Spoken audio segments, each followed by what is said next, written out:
BBC Urdu کے programme سیربین میں خوش آمدید. ہمارے لندن اسٹوڈیو سے میں ہوں عالیہ ناز کی.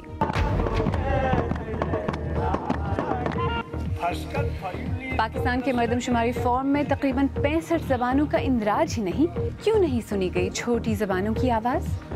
اگر آپ صرف 9 زبانوں کو فوقیت دیتے ہیں، باقی کو پیچھے رکھتے ہیں، تو آپ مانتے ہی نہیں ہیں. Vive la France!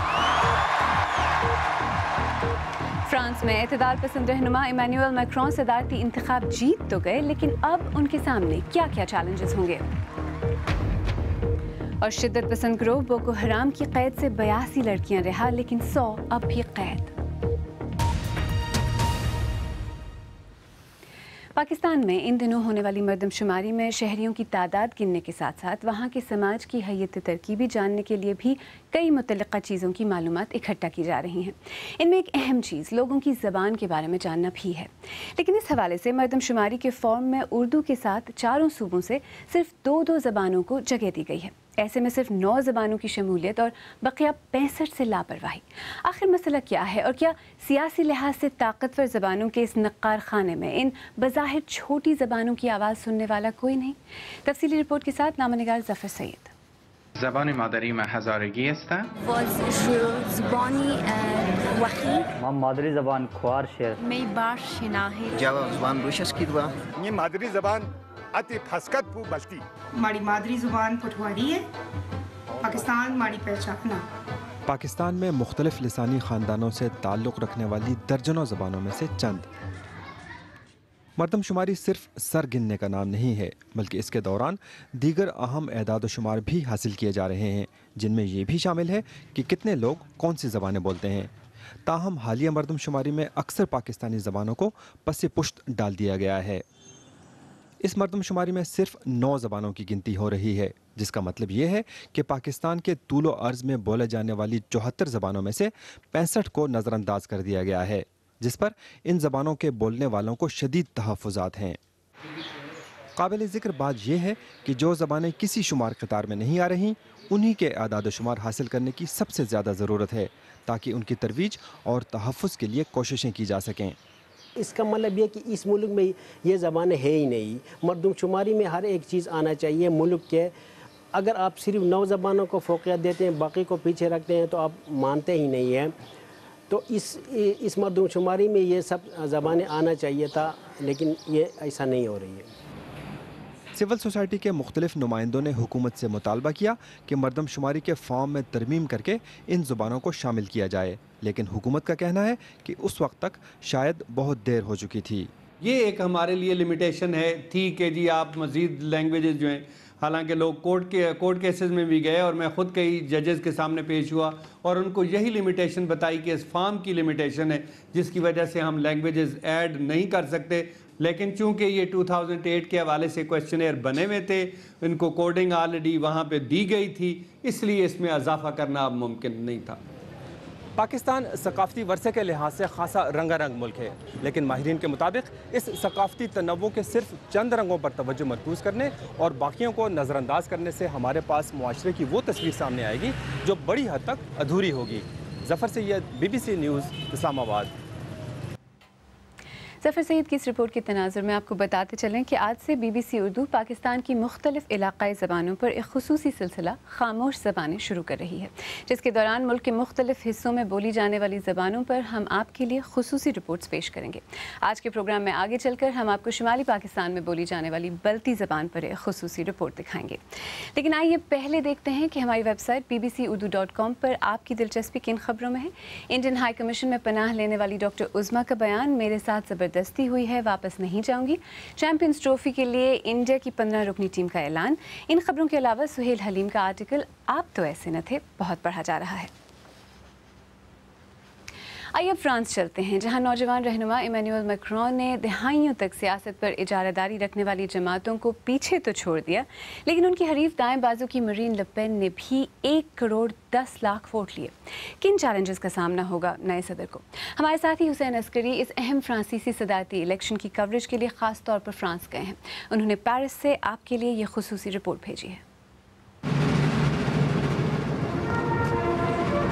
ابھی 3 سال پہلے تک کوئی انہیں نہیں جانتا تھا، لیکن آج ایمانوئل میکرون فرانس کے صدر ہیں، یورپی یونین کے زبردست حامی، سماجی، سیاسی اور معاشی لحاظ سے لبرل سوچ کے حامل، لیکن فرانس کی تاریخ کے سب سے کم عمر صدر کے سامنے بڑے بڑے چیلنجز ہیں۔ جیت کے بعد اپنے خطاب میں انہوں نے سیاسی خلیج کو کم کرنے کی کوشش کی۔ L'Europe et le monde attendent میری لی پین کے ووٹرز کو مخاطب کرتے ہوئے انہوں نے کہا کہ انہوں نے لوگوں کے غصے، پریشانی اور خدشات کو محسوس کیا ہے۔ Ils attendent que partout اور میکرون کے لیے شاید یہی سب سے بڑا چیلنج بھی ثابت ہو کہ وہ کس طرح ان لوگوں کو مطمئن کریں۔ یورپی یونین اور تارکین وطن کی مخالف نیشنل فرنٹ کی رہنما شکست کے باوجود ایک بڑی قوت کے طور پر ابھری ہیں۔ ان کی جماعت کو کبھی اتنے ووٹ اور پذیرائی نہیں ملی۔ نو منتخب صدر میکرون اگر سیکیورٹی کی صورتحال اور معیشت میں بہتری نہیں لا سکے تو میری لی پین مزید مقبول ہوں گی۔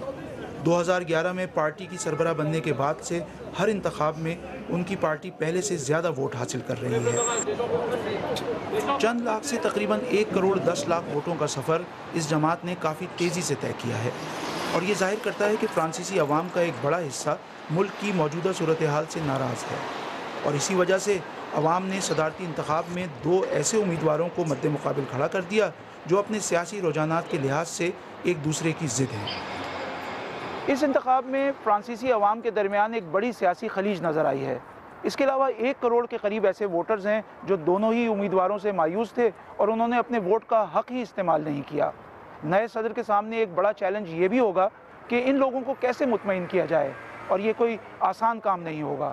حسین عسکری، BBC نیوز، پیرس۔ حسین عسکری کی رپورٹ آپ نے دیکھی، اور اسی بارے میں مزید بات کرنے کے لیے اس وقت پیرس سے ہمارے ساتھ حسین موجود ہیں۔ حسین، میکرون صدر تو منتخب ہو گئے، اقتدار کی منتقلی کب تک ہوگی آپ کی نظر میں؟ دیکھیں عالیہ، صدیوں پرانی جمہوریت ہے، ظاہر ہے بڑے آرام سے اسموتھ طریقے سے یہ ٹرانسفر آف پاور ہوگا۔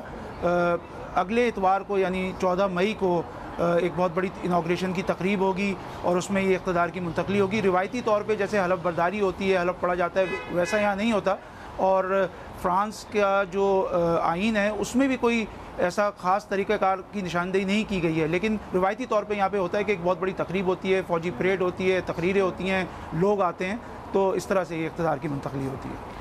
اور حسین، ان کے لیے سب سے پہلا یا فوری چیلنج کیا ہوگا؟ ان کے لیے، ایمینوئل میکرون کے لیے سب سے پہلا چیلنج اگلے انتخابات ہیں جو کہ پارلیمنٹ کے انتخابات ہیں، پارلیمانی انتخابات جو وہ بھی 2 مرحلوں میں ہوں گے، ایک 11 جون کو اور دوسرا 18 جون کو۔ مسئلہ یہ ہے کہ صدر کا انتخاب تو ایک شخص کا انتخاب ہوتا ہے، وہ آپ بغیر پارٹی کے یا نئی پارٹی کے ساتھ کر سکتے ہیں، لیکن پارلیمانی انتخاب کے لیے آپ کو ایک پارٹی سٹرکچر کی ضرورت ہوتی ہے، اور ایمینوئل میکرون کے پاس کی پارٹی برائے نام ہی ایک جماعت ہے جو بالکل نئی بنی ہے، تو یہ ان کے لیے ایک بہت بڑا چیلنج ہوگا۔ 577 سیٹیں ہیں جس میں سے 289 سیٹیں انہیں چاہیے تاکہ وہ اپنا پرائم منسٹر لا سکیں، تو یہ بہت بڑا چیلنج ہے ان کے لیے۔ اچھا، اور حسین، جہاں تک مرین لی پین کا سوال ہے، ان کو بھی 35% ووٹ تو ملے ہیں نا؟ کچھ سال پہلے ان کو صرف کچھ لاکھ ووٹ ملے تھے، اور اس الیکشن میں 1 کروڑ 10 لاکھ ووٹ، ان کی بھی ایک کامیابی ہے ایک لحاظ سے، اس کے پیچھے کیا وجہ ہے؟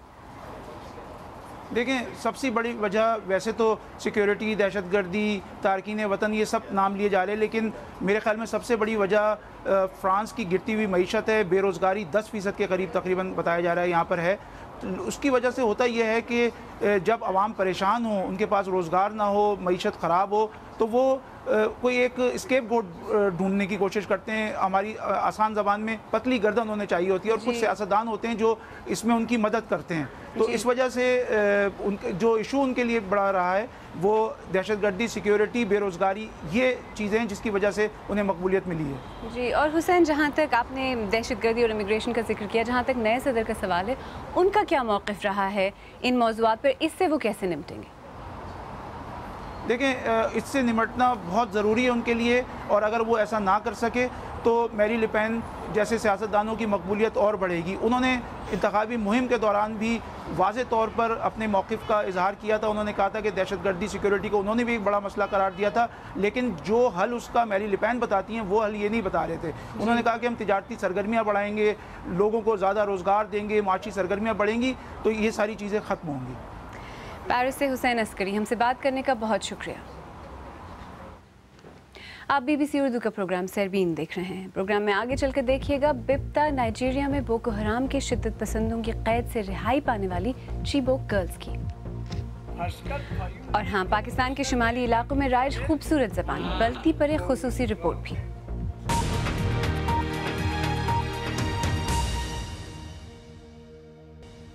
BBC اردو کے پروگرام سیربین میں ایک بار پھر خوش آمدید، میں ہوں عالیہ ناز کی۔ نائجیریا میں قیدیوں کے تبادلے کے نتیجے میں شدت پسند گروہ بوکو حرام کی قید سے رہائی پانے والی 82 لڑکیوں نے ملک کے صدر سے ملاقات کی ہے۔ سن 2014 میں بوکو حرام نے ایک اسکول سے 200 لڑکیوں کو اغوا کر لیا تھا۔ ابھی بھی کم از کم 100 لڑکیاں بوکو حرام کی قید میں ہیں۔ ایلسٹر لیتھر کی رپورٹ پیش کر رہے ہیں اطہر قاسمی۔ 3 سال شدت پسند گروہ بوکو حرام کی قید میں گزارنے والی یہ لڑکیاں آزادی ملنے کے بعد ملک کے صدر سے مل رہی ہیں۔ کچھ خاندانوں کو یہ معلوم نہیں کہ رہا کی جانے والی لڑکیوں میں ان کی بچیاں بھی شامل ہیں یا نہیں۔ اس تصویر میں وہ لمحہ دیکھا جا سکتا ہے جب ان لڑکیوں کو رہائی ملی۔ دارالحکومت ابوجا پہنچنے پر ان کی دیکھ بھال ملک کے سیکیورٹی ادارے کر رہے ہیں۔ لڑکیوں کو پہلے طبی معائنے کے لیے لے جایا گیا۔ میں فخر سے کہہ سکتا ہوں کہ آج نائجیریا کے ہر شہری کے لیے انتہائی خوشی کا دن ہے۔ سن 2014 میں لڑکیوں کے اغوا کے بعد بوکو حرام کی جانب سے سب سے پہلے یہ ویڈیو جاری کی گئی تھی۔ لڑکیوں کو چیبوک میں ایک سکول سے اغوا کیا گیا تھا جس کی دنیا بھر میں مذمت کی گئی۔ ان کی واپسی کے لیے عالمی تحریک چلائی گئی۔ گزشتہ برس اکتوبر میں بھی 21 لڑکیوں کو رہا کیا گیا تھا۔ حکومت کا کہنا ہے کہ تمام لڑکیوں کی رہائی تک بوکو حرام کے ساتھ مذاکرات جاری رہیں گے۔ بوکو حرام کی قید میں کچھ لڑکیوں کی زبردستی شادیاں بھی کر دی گئی تھیں۔ اس میں کوئی شک نہیں کہ رہائی ملنے کے باوجود ان لڑکیوں کے لیے ایک معمول کی زندگی گزارنا آسان نہیں ہوگا۔ ایلسٹر لیتھر کی رپورٹ۔ اور اب کچھ دیگر خبروں پر ایک مختصر نظر۔ پاکستان میں تعینات افغان سفیر نے پاکستانی حکام کی جانب سے چمن کی سرحد پر جھڑپوں میں 50 افغان سیکیورٹی اہلکاروں کی ہلاکت کے دعوے کو مسترد کر دیا ہے۔ اتوار کو کوئٹہ میں انسپیکٹر جنرل فرنٹیئر کور میجر جنرل ندیم احمد نے ایک پریس کانفرنس میں سرحد پر ہونے والی جھڑپ میں 50 افغان فوجیوں کی ہلاکت کا دعویٰ کیا تھا۔ جنوبی کوریا میں کل عوام ملک کے نئے صدر کے انتخاب کے لیے ووٹ ڈالیں گے۔ رائے عامہ کے جائزوں کے مطابق بائیں بازو کے رہنما مون جے ان کو اپنے حریفوں پر سبقت حاصل ہے۔ سابق صدر پارک گن ہائی کی حکومت کے بدعنوانی کے الزام میں خاتمے کی وجہ سے یہ انتخابات مقررہ وقت سے پہلے منعقد ہو رہے ہیں۔ شام میں حکومتی افواج کی طرف سے محفوظ راستہ دیے جانے کے بعد سینکڑوں باغی اپنے خاندان والوں کے ساتھ دمشق کے مضافات سے نقل مکانی کر رہے ہیں۔ باغیوں کا یہ انخلاء حکومت کے ساتھ ہونے والے ایک معاہدے کے باعث ممکن ہو سکا ہے۔ کینیڈا میں حکام نے مونٹریال شہر میں شدید بارشوں اور سیلاب کے بعد ہنگامی حالت نافذ کر دی ہے۔ سیلابی ریلیں نے ملک کے مشرقی صوبے کیوبیک میں 126 شہروں اور قصبات کو متاثر کیا ہے۔ انٹاریو جھیل میں پانی کی سطح سن 1993 کے بعد سے بلند ترین ریکارڈ کی گئی ہے۔ حکام کے مطابق سیلاب کی وجہ شدید بارشیں اور بلند درجہ حرارت کے باعث برف کا قبل از وقت پگھلنا ہے۔ آج سیربین کا آغاز ہم نے ان چھوٹی زبانوں کے ذکر سے کیا تھا جنہیں سینسس میں شامل نہیں کیا گیا ہے۔ آئیے پروگرام کے آخر میں آپ کو انہی میں سے ایک زبان سے متعارف کراتے ہیں۔ پاکستان میں بولی جانے والی چھوٹی زبانوں سے متعلق BBC اردو کی سیریز خاموش زبانیں کی پہلی رپورٹ میں آج ہم بلتی زبان پیش کر رہے ہیں۔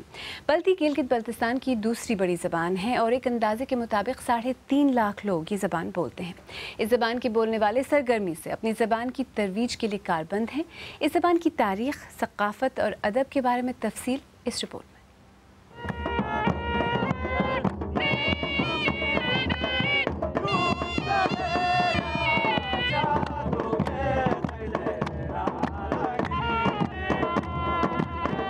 بلتی زبان تبتی زبان کی انتہائی مغربی شاخ ہیں اور اس زبان کا تعلق سائنو ٹبٹن زبان خاندان سے ہے اور اس کی ٹبٹو برمن شاخ سے ہیں۔ تبتی زبان کی یہ تقریباً 20 درجے طول بلد کے درمیان میں اسی زبان کی مختلف بولیاں بولی جاتی ہیں۔ مشرق میں خمس کہتے ہیں، مغرب میں بلتستان۔ صرف بلتی ہے، انفرادیت اس کی یہ ہے کہ جی یہ واحد زبان ہے، سائنو ٹبیٹن فیملی سے تعلق رکھتی ہے، جو پاکستان میں بولی جاتی ہے۔ فسکت فیولی تون لستد یک پیده ریل کن پونگی سنگا خودتو سی لپینو یہاں راجاؤں کی سرپرستی رہی تو ادب و شاعری کا سلسلہ قدیم زمانے سے چلا آ رہا ہے اور بہت بڑا ذخیرہ موجود ہے۔ اگر ہم بہت پیچھے چلے جائیں تو مثلاً کسر داستان ہے، جسے یونیسکو نے دنیا کی طویل ترین داستان قرار دی ہے، وہ اسی زبان میں موجود ہے۔ اس کے علاوہ لوک گیتوں کا بہت بڑا خزانہ موجود ہے، اور پھر راجاؤں کے دور میں جب یہاں ایران سے امیر کبیر سید علی حمدانی تشریف لا کر اس علاقے میں اسلام کا نور پھیلایا تو مذہبی شاعری نے کافی فروغ پایا۔ 600 سالوں کے بعد دریافت کیا، میری قوم کو بتایا کہ جی اس زبان کا تعلق تبتی زبان سے ہے، سائنو ٹبیٹن فیملی سے ہے، اور اس کا رسم الخط یہ ہے۔ یہ رسم الخط 1980 میں نے دریافت کیا اور ری انٹروڈیوس کیا لوگوں کو، اور میں حیران ہوں، یعنی اتنا سائنٹیفک رسم الخط ہے جو آج بھی بلتی کے عین مطابق ہے طبیعت کی۔ اس رسم الخط میں جو آپ لکھیں گے وہی آپ پڑھ سکتے ہیں، لیکن جو پرشین رسم الخط ہے یہ ہماری ایک مجبوری ہے، 600 سالوں سے رائج ہے، اس لیے ہمیں قومی دائرے میں بھی رہنا ہے، اور دوسری جو ہے وہ ہمارا ادب کا ذخیرہ سارا جو ہے اسی میں ہے۔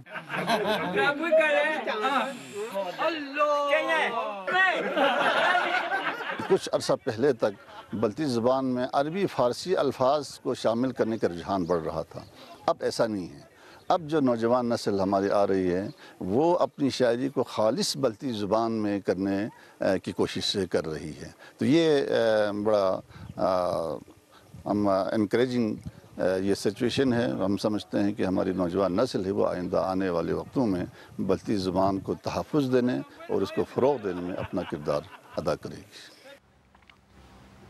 اگر آپ چاہیں تو مجھ سے اور ہماری ٹیم کی دیگر ساتھیوں سے ٹویٹر پر بھی رابطہ کر سکتے ہیں۔ میرا ٹویٹر ہینڈل ہے @AliaNazki۔ اس کے ساتھ ہی سربین اختتام کو پہنچا۔ پروگرام میں پیش ہونے والے موضوعات پر اگر آپ اپنے خیالات کا اظہار کرنا چاہیں تو فیس بک پر ہمارا صفحہ حاضر ہے۔ آپ ہمارے ٹویٹر ہینڈل @BBC اردو کے ذریعے بھی ہم سے رابطہ کر سکتے ہیں۔ کل پھر حاضر ہوں گے۔ عالیہ نازکی کو اب اجازت دیجیے۔